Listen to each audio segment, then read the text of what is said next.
Welcome to Make It Spooky with Walmart. My name is Teneisha, and today we're going to be making these detergent container pumpkins with apple barrel paint.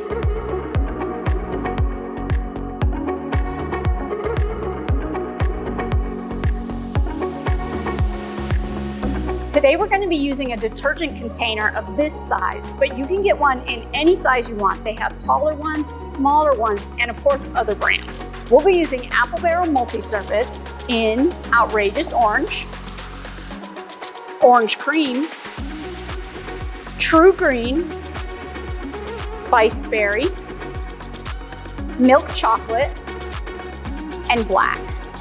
You'll also need a selection of paintbrushes, a sponge, you'll need a few sheets of brown craft paper, scissors, and folk art treasure gold. To start, we're going to base coat our pumpkin in our outrageous orange. I like to use a sponge to avoid brush strokes. Now that my pumpkin's base coated, I'm going to add definition and depth by creating curved lines in spiced berry and orange cream. First, I'm going to mix a little bit of my spiced berry into my outrageous orange to create a darker orange, and begin by creating curved lines on my pumpkin to create faux shadows.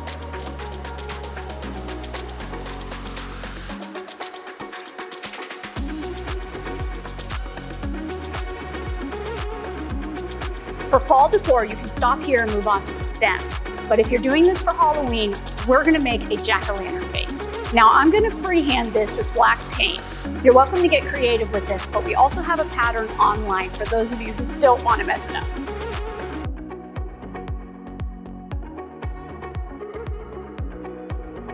For the next step, we're gonna work on the stem. So we're gonna take this top off,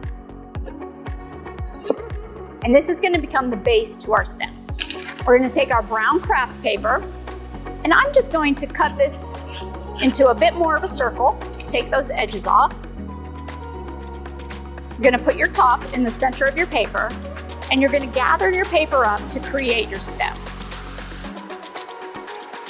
And then we're just gonna throw some green paint on it to make it look like a stem. Now I'm using a large brush and my true green color, and we're just gonna brush that on there. We're leaving some of the brown paper to give it a bit of a rustic look.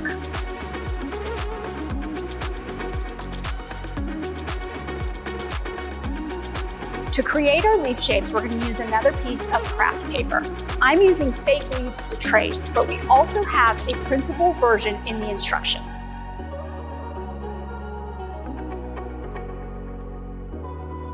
Okay, now that we have our leaf shapes cut out, we're going to use treasure gold to give them a bit of shine. To assemble the finished piece, you have your golden leaves, your stem, and your jack-o'-lantern. So we're going to take our leaves and place them together, and you can crunch these up a bit if you want them to look a little weather-worn, which I did with a few of my others. And we're gonna lay them on top of each other like so, and just find a cute spot on your jack-o'-lantern and click your stem on as if you're closing your container.